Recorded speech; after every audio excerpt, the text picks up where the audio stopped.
अस्सलामु अलैकुम। आज हम जमात हफ्तुम मज़मून उर्दू की दरसी किताब के सफ़ा नंबर 11 पर से मश्क में दिए गए सवालात में गौर करके बताइए और आइए करके देखें। इन दो उन्वानात पर जो सवालात दिए गए हैं उसको हल करते हैं। तो चलिए गौर करके बताइए में पहला सवाल हम हल करेंगे। शायर ने दिन को दरमांदा क्यों कहा है? इसका जवाब मालूम करते हैं। शायर कहता है कि दिन सुबह से दोपहर, दोपहर से सापहर और सापहर से शाम तक मुस्तकिल चलता रहता है, जिसकी वजह से वो थक जाता है और थक कर रात की गोद में सो जाता है। यानी दिन ढलकर रात हो जाती है। दिन के मुस्तकिल चलते रहने की वजह से शायर ने दिन को दरमांदा कहा है, यानी थका हुआ कहा है। चलिए अब हम इसके आगे का दूसरा उन्वान आइए करके देखें में पहला सवाल है, इस नज़्म में पेश किए गए ख़यालात का अपने अल्फाज में बयान, यानी हमें बयान करना है। चलिए हम इस नज़्म में पेश किए गए ख़यालात का अपने अल्फाज में बयान करते हैं।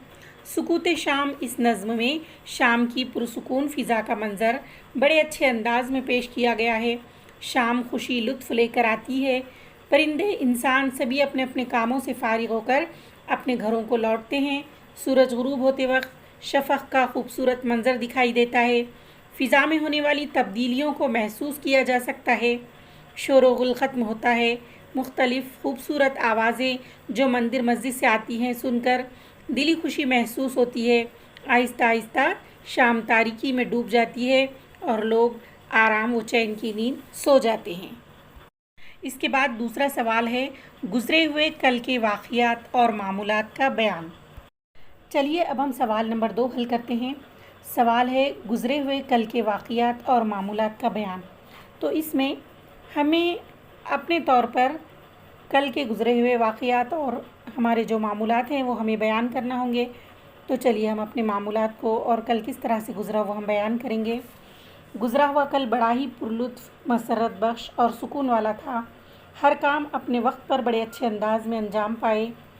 अल सुबह इबादत, तिलावत, अज़कार से फ़ारिग होकर नाश्ता और फिर रोज़ का मामूल, वक्त पर मदरसा, दोपहर लंच, फिर पढ़ाई, सापहर खेल कूद, फिर शाम घर वापसी, थोड़े बहुत घर के काम और हल्का फुल्का खाना और बादिशा आराम, ये हमारे मामूलात में शामिल हैं।